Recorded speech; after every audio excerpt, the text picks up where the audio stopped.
Hello everyone, this is Neha and welcome back to my channel. कैसे हैं आप सब? आई होप आप बहुत बढ़िया होंगे। स्वागत है आपका आपके अपने चैनल स्टडी परचम पे।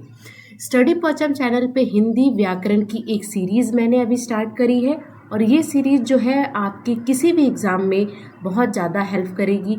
यानी अगर आप किसी भी कॉम्पिटिटिव लेवल की एग्ज़ाम की तैयारी कर रहे हो जिसमें आपको हिंदी व्याकरण से क्वेश्चन पूछे जाते हैं, तो उन सारे एग्ज़ाम में ये जो सीरीज़ आपकी हेल्प करने वाली है। क्योंकि हम बहुत ही बेसिक लेवल से स्टार्ट किया है मैंने इस ग्रामर की पूरी सीरीज़ को और हम एडवांस लेवल तक जाएंगे। यानी ग्रामर के एक एक टॉपिक को हम यहाँ पे पढ़ने वाले हैं। तो अगर आप चैनल पे नए हैं तो चैनल को सब्सक्राइब करिए और बेल आइकन दबाइए, जिससे आपको नए वीडियो के नोटिफिकेशन मिलते रहेंगे, है ना। स्पेशली ये वीडियो जो है वो सुपर टेट वाले बच्चों के लिए है जो कि अभी यूपी टेट या सुपर टेट देने जा रहे हैं। तो आपके लिए ये वीडियो बहुत ज़्यादा बेनिफिशियल है। एक एक टॉपिक को हम डिस्कस करेंगे, साथ में हम कुछ MCQ भी सॉल्व करेंगे और सारे ग्रामर के टॉपिक ख़त्म होने के बाद हम एक MCQ सीरीज़ भी स्टार्ट करेंगे हिंदी ग्रामर की, जिससे आपका रिवीजन क्लास बहुत अच्छे से हो जाएगा, है ना। तो ये जो क्लास है आपको डेली शाम को 6 बजे मिलेगी। यानी 6 बजे ये वीडियो अपलोड हो जाएगी। आप जाइए डेली 6 बजे विजिट कीजिए स्टडी पर्सन चैनल पे, आपको हिंदी ग्रामर से रिलेटेड सारे कंटेंट मिलेंगे। इससे पहले और भी क्लासेस आ चुकी है, मैं प्लेलिस्ट की लिंक डिस्क्रिप्शन बॉक्स में डाल दूंगी, आप वहाँ विजिट करके देख सकते हैं, है ना। अगर आपको नोट्स चाहिए तो आप टेलीग्राम चैनल को ज्वाइन कीजिए, उसकी भी लिंक मैं आपको डिस्क्रिप्शन बॉक्स में डाल दूंगी, है ना। तो बिना किसी देरी के स्टार्ट करते हैं हिंदी ग्रामर। और आज हम हिंदी ग्रामर में क्रिया पढ़ेंगे कि क्रिया क्या होता है, क्रिया के भेद क्या होते हैं और कैसे हम पहचानेंगे कि क्रिया की कौन सी भेद है ना। तो आप बने रहिए, आपके लिए बहुत अच्छे तरीके से, बहुत बेसिक तरीके से, बहुत सारे एग्जाम्पल को लेके हम इस पूरे टॉपिक को कवर करेंगे, ठीक है। तो चलिए फिर स्टार्ट करते हैं। क्रिया क्या होता है वो हम पढ़ेंगे। सबसे पहले क्रिया होता क्या है? जिस शब्द के द्वारा किसी कार्य के करने या होने का बोध होता है उसे हम क्रिया कहते हैं, है ना। उसे ही हम क्या कहते हैं? क्रिया कहते हैं। यानी जिस शब्द के द्वारा, यानी क्रिया क्या होता है? काम ही तो क्रिया है। जैसे कोई काम होता है, जैसे पढ़ना, लिखना, खाना, पीना, सोना, ये सब क्या है? काम ही तो है। तो जिस शब्द के द्वारा किसी कार्य के करने या होने का बोध हो उसे हम क्रिया कहते हैं, ठीक है। वाक्य में प्रयुक्त जिस शब्द या अथवा शब्द समूह के द्वारा किसी कार्य के होने अथवा उसकी पूर्णता अपूर्णता का बोध हो वो उसे हम क्या कहते हैं? क्रिया कहते हैं, ठीक है। आप दूसरे शब्दों में कैसे बोल सकते हैं कि वाक्य में प्रयुक्त जिस शब्द या अथवा शब्द समूह के द्वारा किसी कार्य के होने अथवा उसकी पूर्णता और अपूर्णता, यानी कार्य हुआ या नहीं हुआ, इनकम्प्लीट ही रह गया, ये कंप्लीट हो गया, उन सब चीज़ों को बोध कराने वाले शब्द को हम क्या कहते हैं? क्रिया कहते हैं। क्रिया क्या होता है? अगर हम इंग्लिश में बोले तो हम इसको वर्ब बोलते हैं, है ना, एक्शन वर्ड कहते हैं। जैसे हम क्या पढ़ेंगे? पढ़ना क्या हुआ? क्रिया हो गया। यानी काम करना क्या हुआ? क्रिया हुआ। पढ़ना, लिखना, खाना, पीना, खेलना, सोना, ये सब क्या है? क्रिया है। और ये सब क्या है? कर्म है ना। तो यही होती है क्रिया। अब हम आगे बढ़ते हैं, क्रिया के कुछ एग्जाम्पल को देखिए, उदाहरण को देंगे। अब कैसे इसमें इसका क्रिया का वाक्य में कैसे प्रयोग होता है उस चीज को आप समझिए। सबसे पहले हम क्या देखेंगे? सुरेश खेल रहा है। यहाँ पे जो खेल है ये क्या है? क्रिया है। तो वाक्य में कैसे प्रयुक्त हुआ? सुरेश खेल रहा है, ठीक है। राजा राम पुस्तक पढ़ रहा है। पढ़ना क्या है? क्रिया। तो वाक्य में कैसे क्रिया का प्रयुक्त, क्रिया को कैसे हमने यूज किया? पढ़ रहा है ना। बच्चे क्रिकेट खेल रहे हैं। खेलना क्या है? क्रिया है। लड़कियां गाना गा रही हैं। गा रही है क्या हो गया? गाना क्या है? ये तो कर्म है, लेकिन गा रही है क्या हुआ? क्रिया है। गीता चाय बनाना क्या हुआ? क्रिया है। यानी गीता चाय बना रही है। इस तरह से हम क्रिया का प्रयोग वाक्य में करते हैं और आपको पहचानने में आना चाहिए कि क्रिया क्या होता है। जैसे खेलना, लिखना, पढ़ना, उठना, बैठना, ये सारे क्या है? क्रिया है, कर्म है, काम है, ठीक है। चलिए अब हम क्या देखेंगे कि क्रिया के भेद कितने होते हैं, ठीक है ना, उसको हम पढ़ेंगे। क्रिया के भेद कर्म के आधार पर, आप इस चीज को ध्यान में रखिएगा कि हम क्या कह रहे हैं? कर्म के आधार पर, है ना। कर्म के आधार पर अगर आपसे एग्जामिनेशन में क्वेश्चन पूछे कि कर्म के आधार पर क्रिया के कितने भेद होते हैं, तो दो भेद होते हैं, सकर्मक क्रिया और अकर्मक क्रिया। आप बचपन से ये पढ़ते आ रहे हो कि क्रिया के दो भेद होते हैं, किसके आधार पर? कर्म के आधार पर, सकर्मक क्रिया, अकर्मक क्रिया। ठीक है, अब सबसे पहले हम पढ़ेंगे सकर्मक क्रिया क्या होता है। स का मतलब ही है साथ में, कर्मक का मतलब है काम, है ना। स यानी काम कर्म के साथ। जैसे वे क्रियाएं जिसका प्रभाव वाक्य में प्रयुक्त कर्ता पर ना पड़कर कर्म पर पड़ता है उन्हें हम सकर्मक क्रिया कहते हैं। यानी वे क्रियाएं जिसका प्रभाव, क्रियाओं का प्रभाव, क्रियाओं का इफेक्ट कर्ता पे नहीं पड़ता है, किस पर पड़ता है? कर्म पर पड़ता है। यहाँ पे इस लाइन को ध्यान दीजिएगा, कर्ता पर ना पड़कर कर्म पर पड़ता है उसे हम सकर्मक क्रिया कहते हैं। सकर्मक क्रिया का अर्थ है कर्म के साथ, यानी कर्म वहाँ पे होना चाहिए। जो भी सकर्मक क्रिया का आपको वाक्य मिलेगा उसमें आपको कर्म ढूंढना होगा। अगर आपको उसमें कर्म ढूंढ मिल गया तो वो क्या है? सकर्मक क्रिया है। अगर कर्म नहीं मिला आपको तो वो क्या है? अकर्मक क्रिया है। ठीक है ना। अर्थात सकर्मक क्रिया में कर्म पाया जाएगा। याद रखिएगा, सकर्मक क्रिया में आप कर्म के साथ होता है, इसीलिए उसमें कर्म पाया जाएगा। आपको कर्म ढूंढना होगा, कर्म मिल जाए तो समझिए ये सकर्मक क्रिया है। समझ में आई बात? चलिए आगे हम कुछ एग्जाम्पल के थ्रू हम इसको और समझेंगे। सकर्मक शब्द में स और कर्मक से मिलकर बनता है। सकर्मक कैसे बनता है? स और कर्मक से मिलकर। जहाँ पे स उपसर्ग का अर्थ है साथ, स का मतलब मैंने पहले ही बताया ना, साथ में, और कर्मक का अर्थ होता है कर्म के साथ, है ना। कर्मक का मतलब अर्थ होता है कर्म के, और स का मतलब होता है साथ, यानी कर्म के साथ। ठीक है। अब यहाँ पर आप देखिए, अब मैं यहाँ पर ट्रिक बताऊंगी कि आपको कैसे पहचानना है कि ये अकर्मक है कि सकर्मक है। सबसे पहले आप यहाँ पे देखिए, राधा खाना बनाती है, रमेश सामान लाता है, रवि ने आम खरीदे, हम सब ने शरबत पिया। यानी ये क्या है? सकर्मक क्रिया है। अब आप पूछोगे कि मैम कैसे पता करेंगे कि ये सकर्मक है कि अकर्मक है? तो मैंने आपको बोला था ना कि आपको कर्म ढूंढना है। अगर कर्म मिल जाए तो वो होगा सकर्मक, अगर कर्म ना मिले तो वो हो जाएगा अकर्मक। अब देखिए, अब इसको पहचानने के लिए, अभी मैं तो इसको पहचानती हूँ तो मैं बोल दूंगी ये खाना, ये सामान, ये आम, ये शरबत, ये कर्म है। लेकिन जो लोग पहली बार पढ़ रहे हैं वो कैसे करेंगे? वो देखिए, सबसे पहले ट्रिक है यहाँ पर कि क्या और किसको लगा के प्रश्न करना है। अगर उत्तर मिल जाए तो वो है सकर्मक क्रिया, अगर उत्तर ना मिले तो वो है अकर्मक क्रिया। यानी आपको क्या और किसको पर फोकस करना है। क्या प्रश्न कीजिए, क्या लगा के प्रश्न कीजिए और किसको लगा के प्रश्न कीजिए। अगर आपको उत्तर मिले तो वो हो जाएगा सकर्मक, अगर आपको उत्तर ना मिले तो वो हो जाएगा अकर्मक। अब चलिए चेक करते हैं इसको। ठीक है, पहला क्या है? राधा खाना बनाती है ना। तो आप क्या बोलोगे? राधा क्या क्या बनाती है? अब ये खाना को आप हटा दो और आप पूछो राधा क्या बनाती है। उत्तर क्या मिला? खाना बनाती है, उत्तर मिला ना आपको। दूसरा देखते हैं, रमेश सामान लाता है, ये है ना। तो अगर आप सामान को हटा दो और प्रश्न पूछो रमेश क्या लाता है, रमेश सामान लाता है, आपको प्रश्न का उत्तर मिल गया। रवि ने, अब आम को हटा के यहाँ पे क्या लगा दो, रवि ने क्या खरीदा, रवि ने आम खरीदा, यहाँ भी आपको प्रश्न मिल गया। हम सब ने शरबत पिया, हम सब ने क्या पिया, तो शरबत पिया, यहाँ भी आपको उत्तर मिल गया। यानी ये सारे क्या है? क्या है? सकर्मक क्रिया है। ठीक है।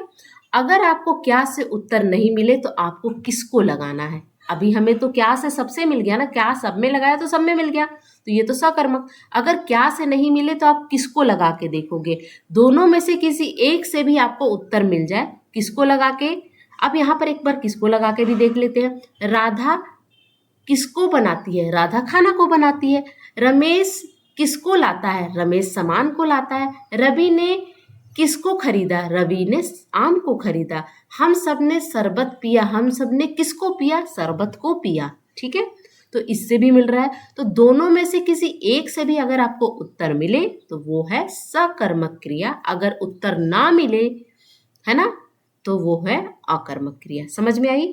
अब यही ट्रिक आपको दूसरे में भी अकर्मक में भी देखना है। अब दूसरा यहाँ पे आप देखिए, अकर्मक क्रिया क्या है? अ मतलब क्या होता है? नहीं, कर्म होता है कर्म के साथ। यहाँ पे कर्म के साथ नहीं होगा, यानी यहाँ पर आपको कर्म नहीं मिलेगा, है ना, यहाँ पे आपको कर्म नहीं मिलेगा। वे क्रियाएं जिसका प्रभाव वाक्य में प्रयुक्त कर्ता पर पड़ता है, यानी कर्म पर प्रभाव नहीं पड़ता है। अगर आपसे प्रश्न पूछा जाए कि किस क्रिया में क्रिया का प्रभाव कर्ता पे पड़ता है, तो आप कहोगे अकर्मक क्रिया।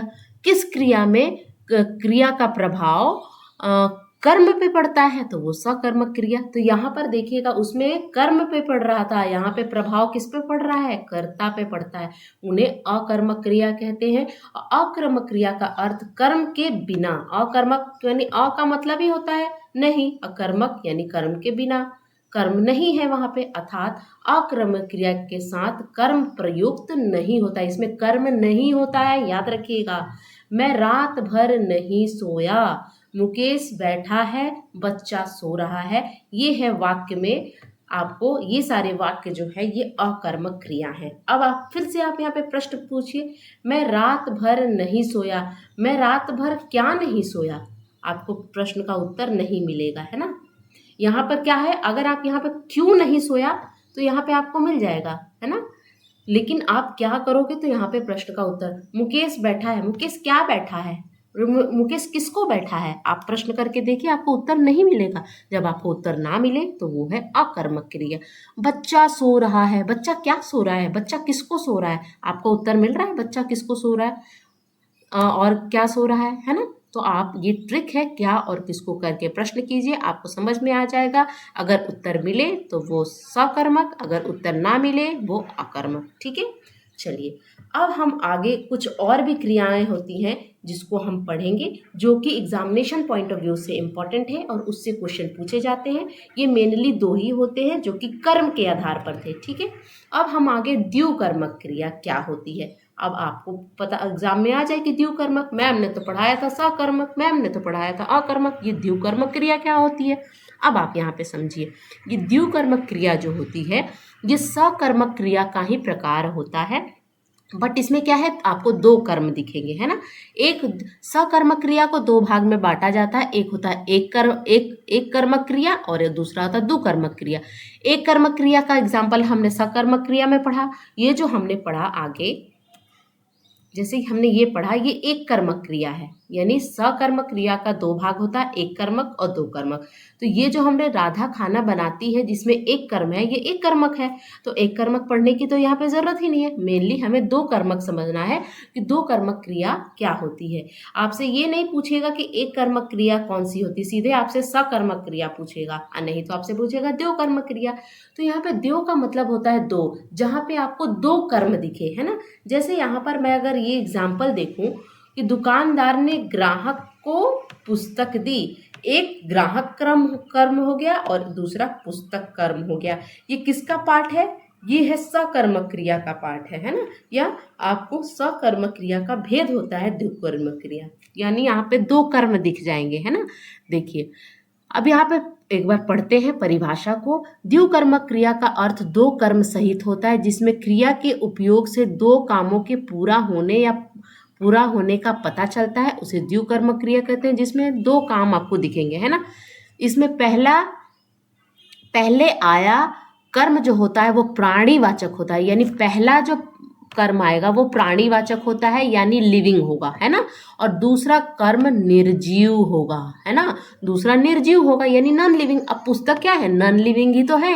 ग्राहक क्या है, लिविंग है। ग्राहक कोई भी आदमी ही तो होगा, तो वो तो लिविंग हो गया। तो यहाँ पे पहचानने का एक ट्रिक है आपको कि इसमें पहला का कर्म जो होगा, ये पहला कर्म ग्राहक हो गया और दूसरा कर्म पुस्तक हो गया। अब पहला कर्म हमेशा प्राणीवाचक आपको होगा, प्राणीवाचक का मतलब है अगर लिविंग होगा, और दूसरा हमेशा नॉन लिविंग होगा यानी निर्जीव होगा। अब यहाँ पर क्या करना है कि जब यहाँ पे आप क्या प्रश्न करना होगा, अगर आप क्या प्रश्न करोगे, ठीक है ना, तो हमेशा निर्जीव चीजें मिलेंगी, किसको प्रश्न करोगे तो हमेशा सजीव चीजें मिलेंगी, यानी आप यहाँ पे पढ़ के देखो। दुकानदार ने ग्राहक को पुस्तक दी। दुकानदार ने ग्राहक को क्या दी? क्या दी तो क्या बोलोगे? पुस्तक दी। तो क्या देने पे क्या आया? निर्जीव यानी नॉन लिविंग। दुकानदार ने किसको पुस्तक दी? अगर आप प्रश्न करोगे दुकानदार ने किसको पुस्तक दी, तो किसको जब आप प्रश्न करोगे तो हमेशा सजीव आएगा, यानी प्राणीवाचक यानी लिविंग। यानी समझे, जब आप किसको करके प्रश्न करोगे तो वो हमेशा लिविंग होगा, और क्या करके प्रश्न करोगे तो वो हमेशा नॉन लिविंग होगा। यानी आपको याद रखना है कि इसमें दो, अब ट्रिक क्या है, इसमें दो कर्म होते हैं। एक कर्म जो होता है, पहला कर्म होता है लिविंग, दूसरा कर्म होता है नॉन लिविंग। यानी पहला कर्म होता है सजीव, दूसरा होता है निर्जीव। तीसरी ट्रिक क्या है? तीसरी ट्रिक है कि हम क्या करेंगे प्रश्न तो हमें उत्तर मिलेगा निर्जीव का, और किसको प्रश्न करेंगे तो उत्तर मिलेगा सजीव का। ये आपकी ट्रिक होती है। ठीक है, कुछ और हम उदाहरण के थ्रू इसको और समझते हैं। ठीक है, अब यहाँ पे देखिए द्विकर्मक क्रिया के उदाहरण। नर्स ने रोगी को दवा पिलाई। हमने क्या पढ़ा था? पहला जो होगा वो लिविंग होगा, प्राणीवाचक होगा, सजीव होगा। रोगी क्या होगा? कोई आदमी ही तो होगा, तो हो गया। दवाई क्या होती है? हमेशा नॉन लिविंग होती है, यानी निर्जीव होती है। आपको दो कर्म दिख गए। नर्स रोगी को दवा पिलाती है। नर्स रोगी को दवा पिलाती है। आपको दो कर्म मिल गए, एक रोगी एक दवा। ठीक है, अब रोगी जो हो गया वो लिविंग हो गया, दवा जो हो गया वो नॉन लिविंग हो गया। मिल गया ना। श्याम ने अपने भाई के साथ टीवी देखा। भाई हो गया लिविंग, पहला कर्म। दूसरा कर्म होगा टीवी, नॉन लिविंग यानी निर्जीव। नौकर फिनाइल से पोछा लगाता है। ये है आपका एक्सेप्शनल केस। कभी कभी आपको ऐसा देखने को मिलेगा, लेकिन आप वहां पे क्या करना, दो कर्म यहाँ पर देखना कि दो कर्म है कि नहीं। ठीक, उसके बाद हो गया तुम साइकिल से घर जा रहे हो। तुम साइकिल से किससे घर जा रहे हो? साइकिल से घर जा रहे हो, तो ये भी होगा। इसीलिए मैंने दो एक्सेप्शनल भी डाल दिया कि इस तरह के क्वेश्चन पूछे जाते हैं, है ना। अब द्विकर्मक क्रिया में कौन सा कर्म प्रधान होता है, तो आपको यहाँ पर देखना है कि पहला कर्म जो होता है प्राणीवाचक होता है, और दूसरा कर्म जो होता है वो निर्जीव होता है। तो आपको इस चीज को ध्यान में रखना है। ठीक है, चलिए नेक्स्ट हम देखेंगे। रचना के आधार पर कुछ क्रियाएं होती हैं जिससे प्रश्न पूछे जाते हैं एग्जाम में, उसको भी आप आज देख लीजिए। जो क्रियाएं दो या दो से अधिक धातुओं के योग से बनकर नया अर्थ देते हैं, यानी किसी एक ही क्रिया का काम करती है, वह संयुक्त क्रिया कहलाती है। संयुक्त का मतलब क्या है? जुड़ा हुआ, है ना, ग्रुप में संयुक्त रूप से। जैसे दो या दो से अधिक धातुओं के योग से, यानी दो या दो धातुओं के मेल से एक नया अर्थ निकालने वाली क्रियाओं को हम क्या बोलते हैं? संयुक्त क्रिया कहते हैं। अब देखिए यहाँ पे संयुक्त क्रिया के एग्जाम्पल से आप कैसे समझोगे? उसने खा लिया, यहाँ पे खा और यहाँ पे लिया, ये दो धातुओं से मिलके बने हैं, और दोनों का मीनिंग आपको एक ही निकलेगा, नया अर्थ निकलेगा, खा लिया। खा अलग है, लिया अलग है, लेकिन दोनों को जब हम ऐड करेंगे, जोड़ेंगे, तो एक नया शब्द मिलेगा, खा लिया। यानी खा लेना, खा जोड़ लेना, खा लिया। तुमने उसे दे दिया, दे अलग है, दिया अलग है, दे प्लस देना। यानी जब भी इस तरह का आ जाए, खा लिया, दे दिया, ले लिया, है ना, तो ये सब क्या आते हैं? संयुक्त क्रिया में आते हैं। पहचानने का ये तरीका है, आप पहचान सकते हो। ठीक है, जब हम एमसीक्यू का सेशन स्टार्ट करेंगे ना, उसमें इन सब धातुओं, इन सब क्रियाओं से रिलेटेड आपको क्वेश्चन दिखेंगे, तब वहाँ पे आपको बहुत ईजी होगा समझने में और प्रश्न को सॉल्व करने में। अगला है पूर्णकालिक क्रिया। ये भी रचना के आधार पर है। क्या होता है पूर्णकालिक क्रिया? अब आप इसमें देखिए, जब कोई कर्ता एक क्रिया समाप्त करके दूसरी क्रिया करता है, तब पहली क्रिया पूर्णकालिक क्रिया कहलाती है। यानी आपको एक क्रिया को समाप्त करके जब दूसरी क्रिया आप करते हो, तो पहले वाली जो क्रिया है जो कि समाप्त हुई है, वही तो है पूर्णकालिक क्रिया। जैसे आप यहाँ पर देखिए, चोर उठ भागा, चोर उठ भागा। अब यहाँ पे पहला क्या है? उठना, और दूसरा क्या है? भागना, है ना। पहला क्या है? उठना, यानी उठ भागा, यहाँ पे उठ और ये भागा, यहाँ पे दो है। पहला यहाँ पे क्रिया समाप्त हो गया, उठा तो समाप्त हुआ, जैसे ही उठा समाप्त हुआ, और दूसरा स्टार्ट हो गया भागना। यानी यहाँ पे क्या लिखा है, जब कोई कर्ता एक क्रिया समाप्त करके दूसरी क्रिया करता है तब पहली क्रिया पूर्णकालिक क्रिया कहलाती है। तो अब इसमें पूर्णकालिक क्रिया क्या है, उठना, है ना, उठ या उठना, यहाँ पे पूर्णकालिक। अब दूसरा है वह खाना खाकर सोता है, वह खाना खाकर सोता है। अब खाना खाकर जो होगा ये पहला हो गया जो कि समाप्त हुआ, पहले खाना खा लिया तो यानी वो समाप्त हो गया, और तब जाके ना सोता है, तो सोने वाला काम बाद में हुआ, पहले वो खाना खाया, उठा पहले, फिर उसके बाद ना भागा, तो यानी पहला वाला जो क्रिया होता है वो पूर्णकालिक, यानी खाकर क्या हो गया, पूर्णकालिक। उठकर या उठना क्या हो गया, पूर्णकालिक, है ना। पहले खाना फिर सोना, पहले उठना फिर भागना, तो इस तरह के दिख जाए तो वो क्या होता है, पूर्णकालिक क्रिया। उपयुक्त दोनों वाक्यों में उठ और खाकर पूर्णकालिक क्रियाएं हुई। पूर्णकालिक क्रियाओं का प्रयोग अकेले नहीं आता है, अकेले नहीं आता, आपको दो क्रियाएं एक साथ जुड़ी हुई दिखेंगी, लेकिन एक क्रिया समाप्त होने के बाद दूसरी क्रिया शुरू होगी, ये चीज याद रखिएगा। एक क्रिया समाप्त होने के बाद यहाँ पे कालिक लग गया ना, यानी काल से रिलेटेड, काल यानी समय से रिलेटेड, पहले खत्म हो गया, है ना, फिर दूसरा शुरू हुआ, दूसरी क्रिया के साथ ही आती है, ठीक है। यानी संयुक्त और पूर्णकालिक में आपको देखना होगा कि क्या मेन है। यहाँ पे काल से है कि एक खत्म होगा तब दूसरा शुरू होगा, और इसमें हमने क्या पढ़ा था, हमने संयुक्त में क्या पढ़ा था, हमने पढ़ा था कि जब दो या दो अधिक धातु जुड़कर नई क्रिया का अर्थ देती हैं, यानी खा लिया, दे दिया, इस तरह के आए तो संयुक्त क्रिया होगी, ठीक है। चलिए अब हम एक और पढ़ेंगे जिसको प्रेरणार्थक क्रिया कहते हैं। इससे भी प्रश्न बहुत ज्यादा पूछे जाते हैं। वे क्रियाएं होती हैं जो किसी अन्य व्यक्ति को कार्य करने के लिए प्रेरित करती है, मोटिवेट करती है। वे क्रियाएं जो किसी अन्य व्यक्ति से, यानी वो खुद काम नहीं करेगा, वो किसी और से काम करवाएगा। तो आप जब इसके वाक्य को पढ़ोगे ना तो आपको समझ में आएगा कि कैसे हमें पहचानना है। यानी वे क्रियाएं होती हैं जो किसी अन्य व्यक्ति को कार्य करने, यानी कार्य मतलब मैं जो हूं मैं खुद नहीं करूंगी, मैं किसी और से करवाऊंगी, है ना। तो मैं जो है किसी और से करवाऊंगी, किसी और के द्वारा करवाऊंगी, वो होता है प्रेरणार्थक क्रिया, जहां पे मैं किसी और को प्रेरित कर रही हूँ, मोटिवेट कर रही हूँ, है ना, पढ़ने के लिए, ठीक है। जैसे मोहन ने राम से घास कटवाया। अब मोहन क्या हो गया, मोहन कटवा रहा है, किससे, राम से। मोहन खुद नहीं कर रहा है, राम से घास को कटवा रहा है, यानी कटवाया। आपको इस तरह के शब्द मिल जाएंगे, कटवाया, पढ़वाती है, बनवाती है, लिखवाती है, बनवाना, है ना, लिखवाती है, दौड़ाती है, इस तरह का जब आ जाए तो वो होता है प्रेरणार्थक क्रिया। अब यहाँ पे मोहन राम से करवा रहा है, मोहन खुद नहीं कर रहा है। टीचर बच्चों से पुस्तक पढ़वाती है, टीचर किससे पुस्तक पढ़वा रही है, बच्चों से, टीचर खुद नहीं। कल माँ ने बहन से खाना बनवाया, माँ ने खुद नहीं खाना बनवाया, बहन से खाना बनवाया, दूसरे को आप प्रेरित कर रहे हो, खुद ना करके दूसरे। मालिक ने आज सुबह गीता से जूस बनवाया, मालिक ने किससे जूस बनवाया, गीता से, खुद नहीं बनाया, गीता से बनवाया, ठीक है। तो ये होती है प्रेरणार्थक क्रिया, ठीक है।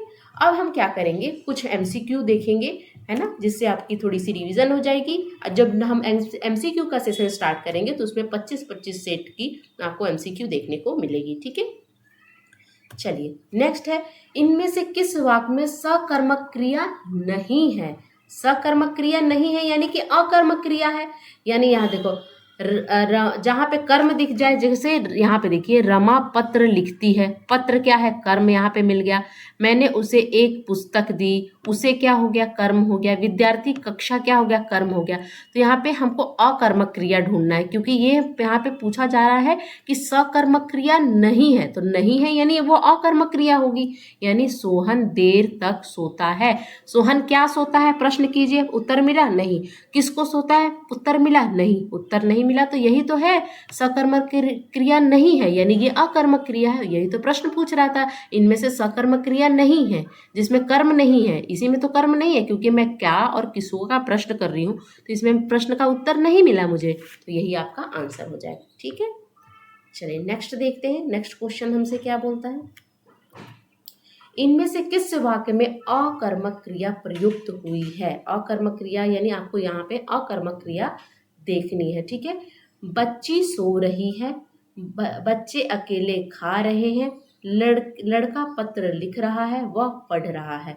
अब देखिए, बच्ची सो रही है, बच्ची क्या सो रही है, किसको सो रही है, यहाँ पे प्रश्न का उत्तर नहीं मिलेगा पहले वाले में ही, तो यही आपका अकर्मक क्रिया होगा।